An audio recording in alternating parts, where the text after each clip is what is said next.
Alphabets are the fundamental elements of any language. And if you have to learn a language, you should first learn the alphabets.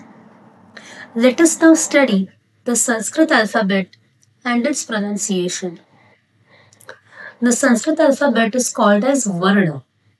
It is also called as Varnamala, which literally means a garland of alphabets or a garland of letters.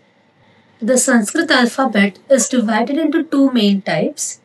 The first one is the Swara or the vowels, and the second is the Vyanjana or the consonants.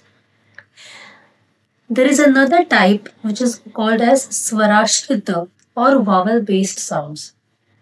In certain grammatical texts, Swara is also called as Arch and Vyanjana is also called as Hal.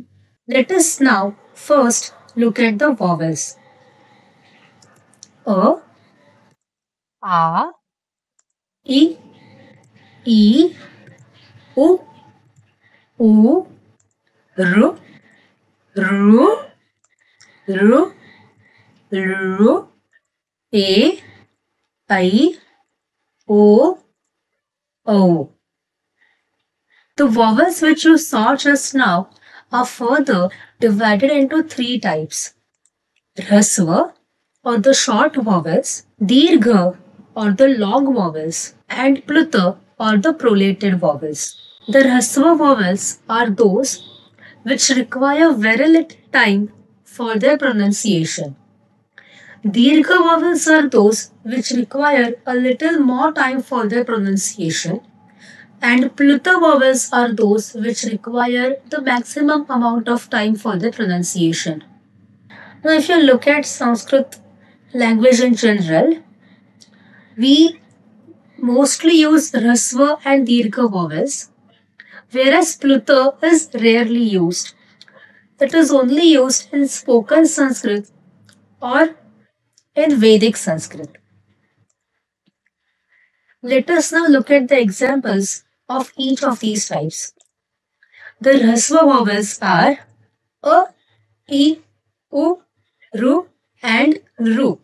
The Dirgha vowels are A, I, U, Ru, Ru, A, I, O, and O.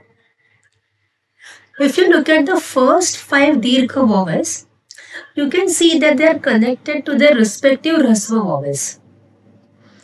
So, in a way, you can say that A is Rasva and its Dirgha counterpart is A. I is Rasva and its Dirgha counterpart is E.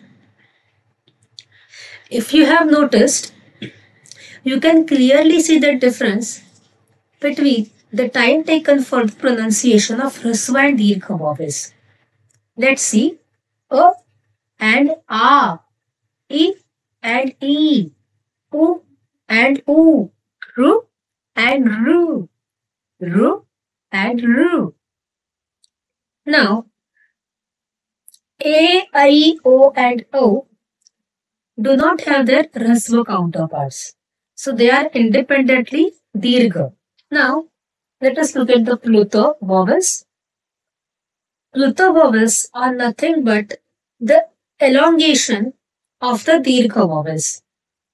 So if you say that A is Rasva, A is Dirgha, and Pluta would be A. If E is Rasva, E is Dirgha, the Pluta would be E. If O is Rasva, U is Dirgha, then Pluta would be U, and so on. And as you can see here, the Pluta vowels are written with the number 3 after the Dirgha vowels.